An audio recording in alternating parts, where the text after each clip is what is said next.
Hi everyone, and welcome back to a new video on realizations. Any video that I do with Ritvik is special. And today we are going to be talking about Term 1 at IMB. When I started making videos, I used to show my life in snippets, in small bits and pieces, and that's what Ritvik is also doing. But today we thought to sit and talk in detail about each terms. But Ritvik has only lived 2 terms till now, so progressively we'll be talking about every term. But today we discuss in detail about Term 1. Both of us will share our experiences and also tell you like the general things that happen, especially at IIM Bangalore in Term 1. So hi Ritvik, कैसा लग रहा है? Last video से अभी almost 2 terms बीत गए. कैसा लग रहा है? I think it was March था ना? It was March. No, it was not March. It was June. The video where I dropped you to the IIM. But it was not us talking about things. It was just like कि a vlog. क्या चल रहा है and फिर मतलब how have things panned out. It was a vlog. तो उस दिन से शुरू करते हैं. मतलब मैंने उस vlog में तुम्हें ड्रॉप किया IIMB. I dropped you at IIMB. We had the lottery system. You also got the R block. I also had the R block hostel. और after I helped you set up the room, फिर मैं चली गई. उस दिन से क्या हुआ? मतलब इनिशियली कैसा हुआ सेटल होने में? डिफिकल्ट तो नहीं था बिकॉज कुछ लोगों को मैं आने से पहले जानता था. कुछ some people had reached out या किसी तरीके से लोगों से बात हुई थी. मतलब जैसे ही वो कैंपस पे दिखे तो we started talking and things like that. फिर आई थिंक वही मतलब मेरा फर्स्ट फ्रेंड्स ग्रुप जो बना उन्हीं लोगों के अराउंड बना. दर्शन वाज माय मतलब I think one of the few friends that I made at the start. And वही जो फर्स्ट वीक में फ्रेंड्स रहे वही अभी तक है. मतलब मेरा ग्रुप उनसे ही बना है. तो एग्जैक्टली द सेम. जिस इंसान से मैं पहले वीक में मिली थी इन द ओरिएंटेशन वीक जब हमें उस एक्सकर्जन के लिए लेके जाते हैं दैट फन एक्टिविटी. उससे ही पहले मेरे लिए तो उससे ही पहले था बट हाँ ठीक है. अच्छा I met that 1 or 2 people who stayed with me throughout IIMB in the first week, so it was the same case with me. Orientation week में क्या-क्या हुआ? एक तो पहला ओरिएंटेशन वीक में होता है like there are a lot of activities for us. मतलब a lot of things planned. मतलब स्पोर्ट्स एक्टिविटी, फन एक्टिविटीज, बाहर लेके जाते हैं कुछ एक्टिविटीज के लिए. तो वो सब कुछ हुआ था and it was nice. Clean up drive हुआ था. एक ऐसे टीम बॉन्डिंग एक्टिविटीज इस टाइप की एक्टिविटीज होती है and it was nice. First week was nice. Then again जब क्लासेस स्टार्ट होती है उससे पहले एक रीओरिएंटेशन होता है ओएटी में. हाँ तो एक ओरिएंटेशन पहले होता है फिर एक रीओरिएंटेशन होता है फर्स्ट वीक क्लासेस स्टार्ट होने से पहले. मुझे भी वो याद आ रहा है कि we visited the IIMB undergraduate campus. No, we did not. You did not. Okay, हमारे टाइम पे हमें IIMB अंडर ग्रेजुएट कैंपस जो स्टिल वाज अंडर कंस्ट्रक्शन वो दिखाया था. फिर एक एडवेंचरस एक्टिविटी हुआ था. एक एक्टिविटी हुआ था जिसमें हमें स्किट्स और माइम्स कराने. वो भी था. Similar, very similar, almost similar. एक दो चीजें चेंज होगी बट IIMB की सबसे अजीब बात ये है कि things don't change here. मतलब like the process is the thing have been absolutely same. 3 years का difference है but it has been absolutely same. I could tell a moment कि ऐसा रिया मेरे साथ अभी ऐसा हो रहा है. She would say कि नहीं exact same. मतलब everything has been same. And how was attending your first class at IIMB? It was nice. Expectations से थोड़ा डिफरेंट. कुछ चीजों को लेकर के तुम्हारा एक्सपेक्टेशन होता है कि यू वुड सी कि डिस्कशंस कैसे होंगे, क्लास पार्टिसिपेशन कैसा होगा. वो थोड़ा डिफरेंट था but it was nice. The feeling was very nice to be a student of IIMB. But expectations बहुत different थे और the class was very different. The subjects that are taught to general management students in their first year, but it could be different, varying across different colleges. But IIM Bangalore में जो subjects होते हैं वो marketing management, accounting for decision sciences, communication, managerial economics and organisation design. Difficulty level तुमको कैसा लगा इन subjects का? जिनका जैसा भी बैकग्राउंड है सबके लिए थोड़े से सब्जेक्ट्स होते हैं. Accounting is easier for people who already have a commerce background. जिनका स्टैटिस्टिकल बैकग्राउंड है या मैथ्स बहुत स्ट्रांग है उनके लिए DS1 is a little easier. Organisation design is a little new for everyone. Then again economics भी कुछ लोगों ने पहले पढ़ा होता है जिनके कॉमर्स का सब्जेक्ट होता है तो they do fairly well in that. Others engineers also do well in that. Communication is a 1.5 credit course. It's a general subject like English communication. Marketing is a new subject जो कि तुम्हें लगता है कि हाँ you have started to do something around business, something around brands. And I will tell you कि मेरे को सबसे ज्यादा डिफिकल्टी कहाँ हुई थी. Decision sciences I face difficulty क्योंकि मुझे क्वांट में भी थोड़ी दिक्कत होती थी. तो decision sciences was a little tough for me. And थोड़ा सा अकाउंटिंग ऑल्सो क्योंकि एकदम सब कुछ स्क्रैच से शुरू करना. Though I had a CA friend who help me सारे एग्जाम्स के पहले but still AFD was also थोड़ा difficult. But MM marketing, organisation design, glove subjects. हाँ ग्लोव सब्जेक्ट्स में आई थ्राइव. मुझे वो सब्जेक्ट्स अच्छे लगे, समझ में भी आए और I was able to but मेरे लिए ये दोनों सब्जेक्ट्स शुरू में अच्छे थे but in the end terms मेरे को ये समझने में कि व्हाट मतलब तुमको मार्क्स कैसे अवार्ड होते हैं इसमें थोड़ा सी डिफिकल्टी हुई थी. आई कुडंट अंडरस्टैंड कि लाइक द कीवर्ड्स आर सबसे important, very important and they don't read through the answers necessarily but keywords are the most important thing in both OD and marketing, और तो वो थोड़ा difficult था, उसमें time लगा. Accounting was Fairlie okay, easy, not easy but Fairlie समझ में आता था. एट द एंड एग्जाम कैसा हो मेरे लिए उतना मैटर नहीं करता है, but I could understand. DS was थोड़ा चैलेंजिंग शुरू में, because the teacher that I got, वो उनका स्टार्ट करने का लेवल थोड़ा एक था कि वो एक लेवल से ही स्टार्ट करते थे पढ़ाना. तो इट वाज थोड़ा challenging. Most challenging for me was economics. मेरे लिए इकोनॉमिक्स थोड़ा चैलेंजिंग था, क्योंकि उसमें देन अगेन मार्क्स जो आते थे वो बहुत हाई आते थे. 30 पे you were getting I got a very 30 out of 40 में you would get a like final GPA जो मेरा बना था 2.2 था, around something like that. that's हाँ. I cannot imagine कि कितना high फिर median 37 के भाई, ऊपर. 36-37 was मतलब sometimes median, मतलब कुछ रेट में. 37 out of 40. हाँ, and सबसे shocking moment तो वो था मेरे लिए कि तुमको भी moment पता है कि AFD में it was a 40 marks test, it was a quiz and I got 38 and I was happy कि अरे 38 out of 40. It's not a engineer subject and happy किया है. मैंने रिया को बताया कि and then teacher sends की median क्या है, and median was 38 out of 40. तो हाफ बच्चों को या फिर उससे ज्यादा भी, और इवन मोर, मतलब बिकॉज इट्स एट मीडियन, तो या फिर उससे भी ज्यादा बच्चों को 38 आया आउट ऑफ 40. तो that was my first introduction to कि कैसा कितना डिफिकल्ट रिलेटिव ग्रेडिंग या फिर क्या कंपटीशन है this. And then again I wrote a post about it as well कि मेरे को मेरे फर्स्ट DS क्विज में 0.8 आए थे out of 5. And it was difficult to digest. Speed के लिए कहाँ मार्क्स होते हैं, तो it had marks 3 marks for accuracy and 2 marks for speed. And I panicked. That format was very new, that की टाइम पेस ऐसा होगा. It was very exciting and very new, तो अच्छा था. ऑल्सो क्लासेस शुरू होने के थोड़े टाइम बाद ही बहुत सारे और एक्टिविटीज जो बहुत सालों से चलते आ रहे हैं वो शुरू होते हैं. एक तो होता है ice breaker. Most of the activities जो होती हैं दैट आर अराउंड बॉन्डिंग, कि लाइक कैसे तुम अपने सेक्शन वालों के साथ बॉन्ड बेटर कर पाओ, अपने बैच वालों के साथ बॉन्ड कर पाओ. तो first activity that happens is ice breakers. उसमें सेक्शंस की टीम बनती है एंड अराउंड 20-25 स्पोर्ट्स होते हैं जिसके लिए you as a section compete करते हो and then there is a trophy and everything. Yes, the best section जो सबसे ज्यादा point. So that was good. Did you play anything? Yeah, I played 4 or 5 sports. So it was nice. What all did you play? Cricket खेला था तो पहले से आता था. The new things that I tried was मैंने frisbee try करा था पहली बार. It was nice. फिर बैडमिंटन मैंने पहले खेला था तो बैडमिंटन की. Hockey was also something that I tried for the first time. And एक और शायद lifting था. हाँ, power lifting was the fifth sport. For me, the sports that I had tried icebreakers में एक था कबड्डी और एक था throw ball. So badminton, yes. Badminton, kabaddi and throw ball. Okay. Yeah, it was nice. फिर वो खत्म होता है, then I think war of section start होता है. That was not, well, I did not find it very exciting to me, but it is like a थोड़ा cultural, social. तो उसमें भी मैंने participate किया था. दो activities में मैंने participate किया था. एक shipwreck था, it was a convincing competition. और second था एक reel बनाने का competition, a day in a student life of a student kind of thing. तो मैंने दो चीजों में participate किया था. Fairly okay, मतलब fairly enjoyed it. So icebreaker same section, the sections are competing in sports events, and war of sections is again section against section cultural, mostly cultural activities. Yes. Section wise, dance, singing, ये सभी. Yes. हाँ. Another very unique event that happens at IMB is Know Your PGP2. And for me, मेरा Know Your PGP event बहुत special रहा. How was it for you? And समझा सको तो, and then I'll cover कि मेरा कैसे experience था. It's a very very good thing legacy that IMB has. कि every student will be allotted a PGP2. Like I'm a PGP1 first year, a PGP2 will be allotted, and they'll guide you, help you in your first starting days. So it's very nice. But उसमें एक challenge ये होता है, you don't directly know who your PGP2 is.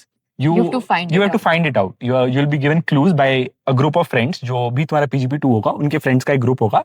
They'll guide you, they'll give you tasks, and वो task complete करने पे वो तुमको clues देंगे, and then slowly and steadily you try to find out who your PGP2 is. And the end you find out who they is, and फिर वो भी या तो तुम्हें task देते हैं या उनके लिए कुछ video बनाना होता है, उनको किसी तरह से impress करना होता है, and once that bond is made, and then they become your go-to person. Not exactly, वो फिर again group में होता है कि जो उस group के PGP1s थे, they come together and वो पांचों लोग साथ रहते हैं, तो not exactly just your PGP1, उनका जो friends group था, उससे तुम्हारी bonding अच्छी. मेरा अलग था थोड़ा. For me, that मेरी जो Know Your PGP2 थी, she met me alone and we had one very long 2 घंटे का conversation, and उसके बाद she became, I'll not say go-to person, but someone जिसको मैं कभी भी, मतलब कुछ भी बुरा चल रहा है कॉलेज में, I could reach out and I am still in touch with her. My PGP2 is also very nice. Like I'm in constant connection with her. और उन्होंने तुम्हें अपने भी फ्रेंड से मिलवाया. वो ऐसा ही एक्टिविटी हमारे बैच में तो ऐसा ही हुआ था कि मोस्टली सारे ग्रुप के अराउंड हुए थे कि जितने लोगों 5 लोगों के PGP2s है वो साथ आ रहे हैं, एंड वो सब पांचों आ रहे हैं, एंड देन छोटा सा सेलिब्रेशन या ऐसा कुछ. उसके बाद आता है तुम्हारा पहला exam at IMB which is midterms. 10 classes are done out of 20 classes in every subject. तो फिर midterm आता है. Yes. एंड उसी के तुरंत बाद इंट्रोडक्शन टू प्लेसमेंट्स भी शुरू हो जाते हैं. तो Yes. how are midterms for you? Mid-terms अच्छे थे. लोग यहाँ बहुत कम्पिटिटिव और पढ़ाई करने वाले हैं, तो उसका भी अगेन फर्स्ट इंट्रोडक्शन था कि मिड-टर्म्स के लिए कितना एफर्ट लोग डालेंगे. First and second term people really put in effort. Third term तो अभी देखा नहीं है, बट ये दोनों टर्म्स में there are reasons to that, but people really put effort. I could see कि मैं रूम से there are discussion rooms in each hostel. तो जब भी मैं डिस्कशन मतलब अपने रूम से निकल रहा हूँ and I'm seeing people की सारे डिस्कशन रूम्स में लाइट ऑन है, and वो दिन मतलब मे बी अगर मैं 4 बजे भी रात का उठाऊँ कि मैं सुबह उठ के पढ़ रहा हूँ, तो I'll see people, मैं रात को सो रहा हूँ तो उस समय भी I see the same people. तो वो थोड़ा डॉन्टिंग होता है कि like people are putting in the effort, you also have to put effort because you know relative grading है. हाँ, और जब मिड टर्म के रिजल्ट्स आते हैं तो सबको पता चल जाता है कि कितने एफर्ट से कितने मार्क्स आने वाले, या तो और अगर हाई स्कोर करना है तो कितना लेवल ऑफ एफर्ट लगेगा यहाँ पे. बिल्कुल वो एग्जाम के बाद नहीं, वो मार्किंग के बाद पता चलता है कि the good system here is कि मोस्ट ऑफ द सब्जेक्ट्स में स्टेप मार्किंग होती है. Right written the final answer, they give you marks on the steps that you have done. Yes, and MM और OD में ऐसा होता है, marketing और ऑर्गेनाइजेशन डिजाइन में, कि कीवर्ड्स के लिए मैक्सिमम मार्क्स होते हैं. बाकी जो मेन टेक्स्ट है, maybe you are explaining the whole concept very well, पर यू मिस द टर्म, तो इसमें बहुत marks they are searching for the thing is कि the TA is searching for keywords. वो अगर 5 पॉइंट्स में लिखा हुआ है बुक में and he is directly searching for those, अगर 5 वर्ड्स हैं तो वो 5 मार्क्स देगा, नहीं तो he will give you 1 out of 5.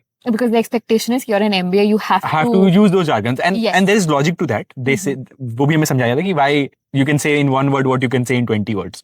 तो it मतलब jargons work sometimes. फिर मिड टर्म्स खत्म हुए, रिजल्ट आ गया, और उसके बाद उसी के around that is the time that you start to get कि प्लेसमेंट का प्रोसेस कैसे होगा. प्लेसमेंट हाउ एक GBM होती है, जनरल बॉडी मीटिंग, एंड उसमें प्लेसकॉम तुम्हें पूरा प्रोसेस समझाता है कि देखो towards the in the span of the next 1 to 2 months ये सब होने वाला है तुम्हारे साथ, दिस इज द टाइमलाइन, ऐसे प्रिपेयर करना है. उस समय प्रिपरेशन है. शुरू में तो रेज्यूमे का होता है प्रिपरेशन का, फिर थोड़ा एक फेज आगे होता है. शुरू में सिर्फ रेज्यूमे की बातें होती है. Resume, how will you start your resume preparation. हम लोग एक स्टैंडर्ड रेज्यूमे दिया जाता है and then you can see की पॉइंट्स कैसे लिखे जा रहे हैं. हमें समझाया जाता है कि how every line has to be a certain length, certain characters. मतलब बकेटेड है तो कितने कैरेक्टर्स, नहीं बकेटेड है तो कितने कैरेक्टर्स, ये सब power verbs, STAR method, impact कैसे दिखाना है. And then you are allotted a mentor as well, 2 mentors. मतलब आई वाज अलॉटेड 2 mentors. तुम्हारा जो मेंटर होता है वो तुमको गाइड करता है कि मतलब इस पॉइंट को कैसे मोर इम्पैक्टफुल बना सकते. Everything is about, every emphasis is about कि कैसे impactful बना सकते इस पॉइंट को in terms of numbers, in terms of action. तो एक certain format होगा कि what you did, how you did it, and उसके बाद उसका क्या रिजल्ट हुआ. जनरली हमें 1 या 2 मेंटर असाइन होते हैं, पर तुम जितने ज्यादा लोगों से खुद से रीच आउट करके सीनियर से अपनी CV रिव्यू करवाओगे उतना ज्यादा बेटर. आई थिंक कि एक पॉइंट के बाद वो मतलब इट डज नॉट ऐड कि तुम कितने लोगों से मिलते हो, because you have written something and not necessarily the person in front of you will agree to that or understand that sometimes it's very niche what you have written. Every person you meet will have a different opinion. तो एक वो रखते हैं, बाहर रखते हैं कि इतने लोगों से मिलते हैं. These are the people, these are the roles that I want to get into. Exactly, कि तुम्हें किस तरह के रोल में and background सबसे important. तो तुम्हारा बैकग्राउंड क्या था, उसके हिसाब से background plus where you want to go. अगर किसी का सिमिलर मिल गया तो you reach out to those people and consult them कि ठीक है आपकी CV कैसी थी, आपको क्या पता है कि what is the that the company looks for, and उस तरह का मेरा प्रोफाइल या CV पॉइंट्स में कैसे. And this is soft joke, या फिर वो कहते हैं कि PGP2s से मतलब एक लिमिटेड अमाउंट ऑफ इंफॉर्मेशन लेना चाहिए, क्योंकि because they are PGP1s with a summer internship. But then I also know people who reach out to PGP3s, PGP4s, मतलब seniors who are in the industry, अगर उनसे भी कुछ हेल्प मिल जाए. But then again हमें और एक इन्फॉर्मेशन होता है, मे बी तुम्हारी वजह से भी वो इनसाइट था या फिर ऐसे भी था, का रीजन बहुत डिफरेंट होता है. मतलब you know when you see short, there is a fixed pattern. मतलब हर कंपनी को most of the companies, we can't say about every company, but most of the companies you could say कि they are looking for something specific. And those 4 things are कि तुम्हारा 10th का marks क्या है, रैंक है या नहीं है, 12th का मार्क्स क्या है, रैंक है या नहीं है, UG का मार्क्स क्या है, UG में रैंक है या नहीं है, and then where did you work and what role did you work in. I think ये majorly for consulting or finance, because let's say again if you say कि product, तो product will also look for your experience. इन्हीं चारों में से कुछ ना कुछ होगा. हाँ, the 4th point कि your work experience and वो कितना relatable है, तुम्हें ट्रेन करने में मुझे कितना एफर्ट लगेगा. And but it's much better अगर तुम ऑलरेडी उस एक्सपीरियंस के साथ आ रहे हो. And again when you're at IMB, तो consult और fin is the major chunk of it. तो फिर you can say that कि it is most of the companies उसी तरीके से filter out करते हैं. एंड ये पीरियड सबसे ज्यादा स्ट्रेसफुल होता है for anyone where you are trying to balance your academics. Mid term खत्म हुआ है, तुम्हें पता चल गया है कि बहुत मेहनत करनी है, तुम you are trying your best to manage academics, and उसी के साथ साथ सीवी के पॉइंट्स लिखना, उसको रिव्यू कराना, चेंज करना, सारी जो डेडलाइंस है कि इस मोमेंट पे ये फ्रीज हो जाएगा, ये फ्रीज हो जाएगा. मेरे को याद है मेरे लिए सबसे स्ट्रेसफुल था, and I think the same for you. No. Okay. I'll tell you what was the most difficult for me. ये पोजीशन डिफिकल्ट था but not the most difficult. ये जब मैंने फर्स्ट टाइम अपना रिज्यूमे रिव्यू कराने गया था मेंटर को, तो ही सेड कि नहीं, मतलब इम्पैक्ट नहीं दिख रहा है, इट्स नॉट मतलब इम्पैक्टफुल इनफ, बहुत नीश है, बहुत सारी चीजें, यू हैव टू बी एक सर्टेन लेवल ऑफ एब्स्ट्रैक्टेड होना चाहिए ये पॉइंट्स, यू डोंट हैव मतलब कीवर्ड्स नहीं चाहिए. तो वो था वो that was a challenge to get it exactly right, because हर सेंटेंस सेम कैरेक्टर करना, that was a challenge. And again you people help. मतलब मेरे लिए टर्म 2 का start was the most difficult part manage करना. You were preparing for summers. You can say that, मतलब ये resume वाला part was not the most. Cases करना, products के लिए केसेस, हाँ, केसेस करना. एंड देन अगेन टर्म 2 में बहुत सारे कोर्सेज में ऐसा था कि others part of the courses, मतलब एग्जाम को छोड़ के जो पार्ट्स थे वो बहुत ज्यादा थे, एंड वो एकदम राइट जैसे स्टार्ट होता है कोर्स वो स्टार्ट हो गए, एंड तब फिर स्लीप हैंडल करना दिक्कत होता है, क्योंकि इन चीजों में you had a lot of time to figure out. मतलब मुश्किल था but you had time to figure out. But term 2 के स्टार्ट में थोड़ा डिफिकल्ट था, क्योंकि उस टाइम ही प्रिपरेशन भी करना था, and you did not know कि शॉर्टलिस्ट आ रही है कि नहीं. That was the stressful time for me कि शॉर्टलिस्ट. हम टर्म 2 डिटेल में हाँ, कवर बस. करेंगे, but okay, you drop the Cliff hanger की टर्म 2 तुम्हारे लिए सबसे डिफिकल्ट. हाँ, टर्म 1 मेरे लिए तो अच्छा था. Okay. I enjoyed it thoroughly. उसमें भी एक बार थोड़ा स्ट्रेसफुल बहुत सारे लोगों के लिए होता है when you have to get the points verified. तो एक सर्टेन विंडो होता है जहाँ पे तुम्हें हर पॉइंट अपने रिज्यूमे के वेरीफाई कराने पड़ते हैं. लेट्स से तुम्हारे प्रीवियस मैनेजर से, स्कूल से, कॉलेज से. तो I had to send my parents to, let's say कि स्कूल चले जाओ, ये पॉइंट्स प्रिंसिपल का जो पैड होता है उस पर वेरीफाई करा लो. I had to call my manager up, follow up की, like does this point sound मतलब लेजिट, सही लग रहे हैं या नहीं लग रहे हैं. And then my professors as well, college के प्रोफेसर्स को रीच आउट करना पड़ता है कॉलेज के पॉइंट्स वेरीफाई कराने के लिए.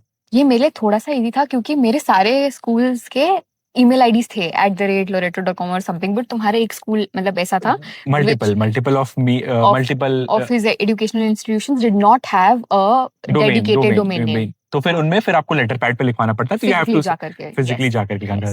बट वो भी फिर एक सर्टेन पॉइंट के बाद फिगर आउट हो जाता है, सबके लिए ही फिगर आउट हो जाता है. एक टाइम पैनिक होता है कि मेरा होगा नहीं होगा, एक फिक्स टाइमिंग है, बट वो सबके लिए फिगर आउट हो जाता है इन द एंड. हाँ, and then comes the end term. Again, people try their best कि इस parallelly कि end term के लिए भी पढ़े और साथ साथ अपना CV भी बनाते रहे with the timelines, and that's how term 1 ends.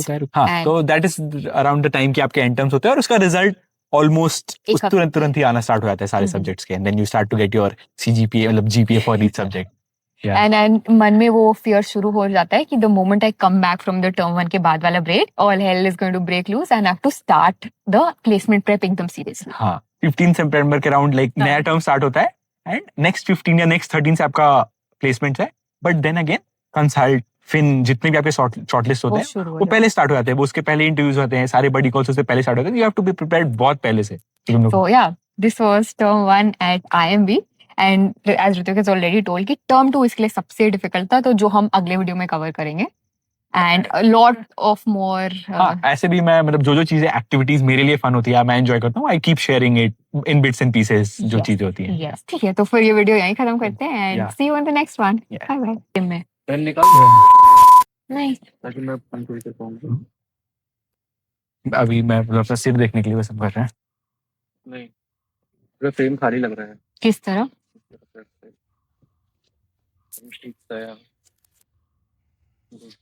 ठीक है, हम लोग दोनों एकदम बीच में हैं और हम दोनों के साइड साइड में बराबर जगह है और हमारे ऊपर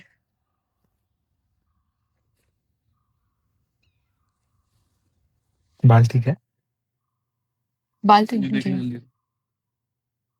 हाँ, मस्त है. हिलना मत, शुरू हो जाओ. ठीक है. ओह अच्छा, ऑन है. ओह अच्छा. तो तो नहीं कि तुमको बताइए तुम कितना अच्छी. तो ठीक है. ठीक है, ओके. तो फिर हाँ, फिर वो खत्म हो गया.